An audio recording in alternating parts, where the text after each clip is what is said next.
The aliens and ET contactees in this book want you to know that the Earth is entering a period of danger. The positive part is this. Many people may suffer through these coming troubles, but you and your family can be safe. This audiobook will tell you what to expect and how to avoid the worst. The uplifting news is that the ETs say when the dust settles, literally settles, we will have a far better planet that will seem heavenly compared to the world we live in today. This audiobook shares nearly 100 stories about what it is like to interact with the aliens. And it explains why they are interested in helping. Most of them look on us as being like brothers and sisters. They are just taking care of family. Frank Paulson is an alien contactee who was born in Northern California just south of the San Francisco Bay Area. To protect his privacy, we are not using his real name. Frank got to personally know other contactees, including George Adamski, George Van Tassel, the Mitchell sisters, and Howard Menger. Frank was sometimes with them when they had ET sightings. On his own, Frank had face-to-face and telepathic meetings with the ETs dozens of times for more than 50 years.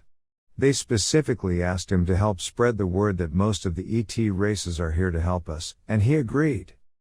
Frank often gave talks to people who were interested in spirituality and UFOs. At the end of one lecture on a Friday night, Frank felt that this group of about 12 people was open to the space people. He telepathically invited the ETs to show up. After getting an inner okay from the ETs, he said to the group, "Why don't we go outside? I have a feeling we might see a saucer tonight." Most had never seen one before, so they were hopeful and enthusiastic. A light snow had fallen that day, and soon they were all outside standing in the dark in several inches of snow, looking up at the brilliantly clear moonless night sky. Everyone searched for about 10 minutes and saw nothing. Then, one of the group, Carol, pointed to the west and said excitedly, "There. Look at that. Is that a ship?" Everyone turned to see a small bright light moving towards them along the foothills of the mountains. Somebody said, "Oh, it's probably a plane." The light was about the size of Venus but quickly got larger. They could tell it was moving towards them but could not tell if it was an airplane.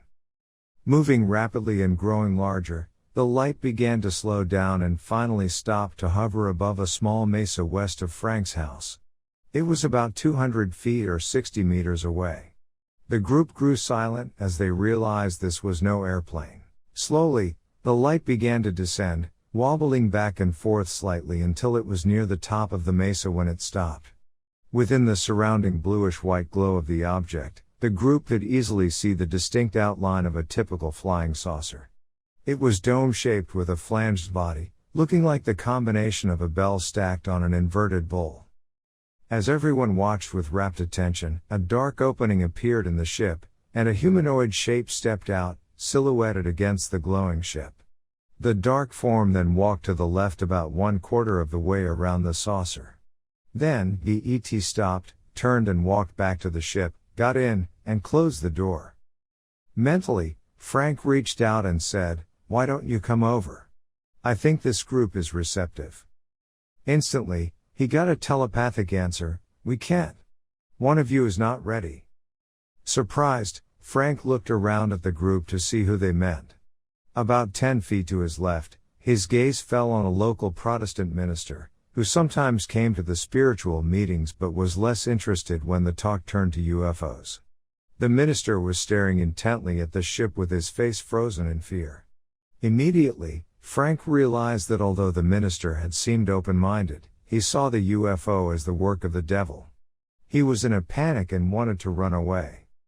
"Maybe another time," the ETs told Frank telepathically, as their ship slowly rose about 50 feet above the mesa, paused briefly, and then disappeared rapidly into space.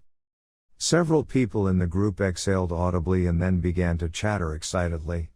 Frank looked over at the minister to see a look of relief on his face. The next morning, Frank invited back 2 people from the group, Carol and Ed, so that they could walk over and see where the ship landed. Previously, the ships Frank had seen always hovered above the ground, but this one looked like it may have physically landed.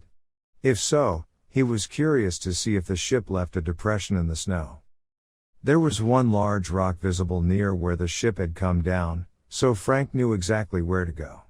As they walked up the mesa and to the landing site, Frank cautioned his two companions to step carefully so as not to disturb any evidence. When they arrived at the spot, they immediately saw a curving trail of small footprints in the snow.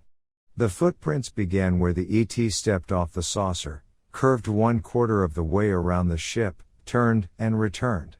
No prints left the area in any direction except their own, matching what they had seen from the house the night before. And there was no impression of the spaceship in the snow.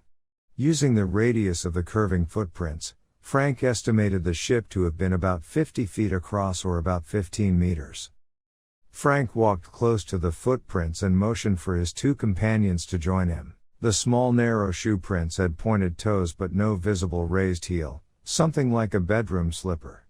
The imprints showed subtle contours suggesting that the ET's feet had an arch like a human foot. Frank stepped next to one of the footprints and then moved away, purposely leaving his footprints in the snow next to the ET's. Frank weighed about 175 pounds or about 80 kilograms, and his imprint compressed the 2 inches of snow, just leaving a thin layer of ice on top of bedrock. He pointed to both footprints and said, "Look at the difference." The ET footprint was about 2/3 as long as his and compacted only about 1 inch of snow. Frank's print compressed all of it. Frank motioned to Carol and said, "Come over and stand next to my prints." Carol weighed about 100 pounds or about 45 kilograms, and yet her footprint compressed the snow as much as Frank's and was longer than the ET's.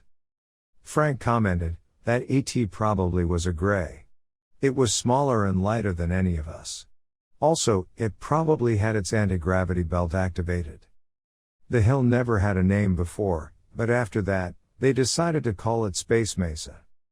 Later, after telling John Lamont the story, Frank said, as he often did, "Don't accept what I say on faith. Verify it, if possible." So John did. Over the next few months, he talked to half of the people in the group, including Carol and Ed, who personally saw the footprints. With only minor variations, they told him the same details that Frank had.